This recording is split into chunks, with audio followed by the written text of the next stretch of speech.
bus was giving some visitors a tour of the island of Sodor.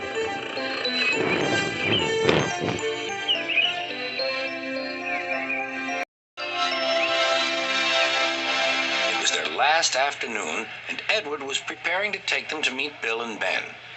He found it hard to start the heavy train.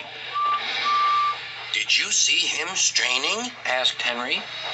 Positively painful, Remarked James. Just pathetic. Grunted Gordon. He should give up and be preserved before it's too late. Shut up, burst out Duck. You're all jealous. Edward's better than any of you. You're right, Duck, said Boko. Edward's old, but he'll surprise us all. I've done it. We're off. I've done it. We're off, said Edward as he finally puffed out of the station.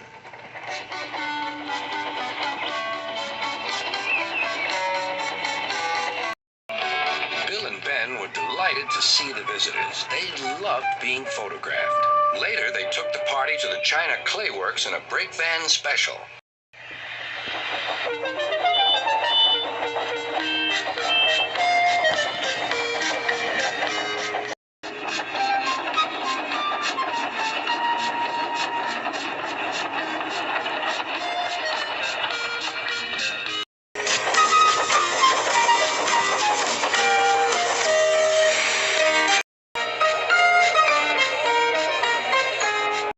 A splendid time, and the visitors were most impressed.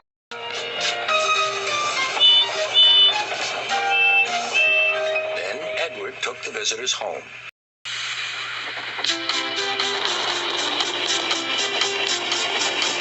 On the way, the weather changed.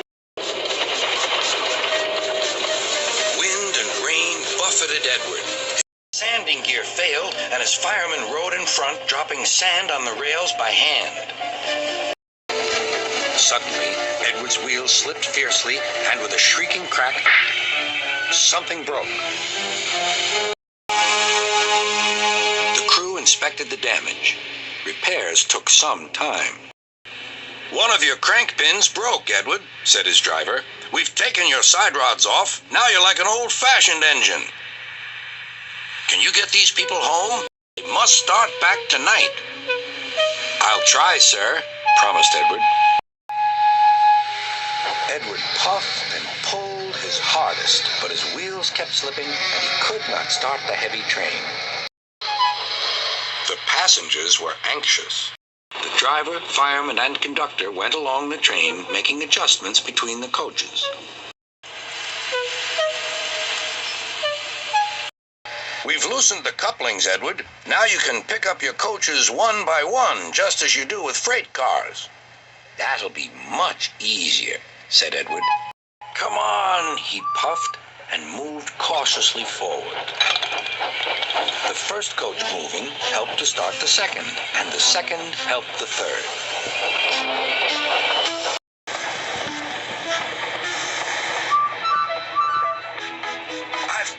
I've done it, puffed Edward.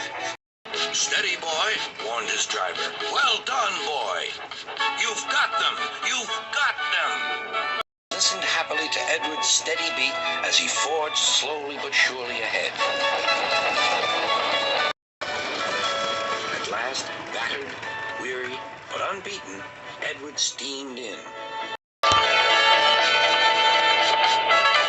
Henry was waiting for the visitors with the special train.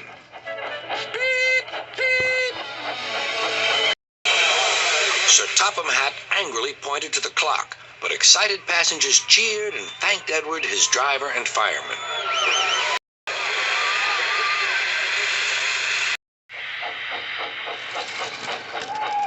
Duck and Boko saw to it that Edward was left in peace. Gordon and James remained respectfully silent.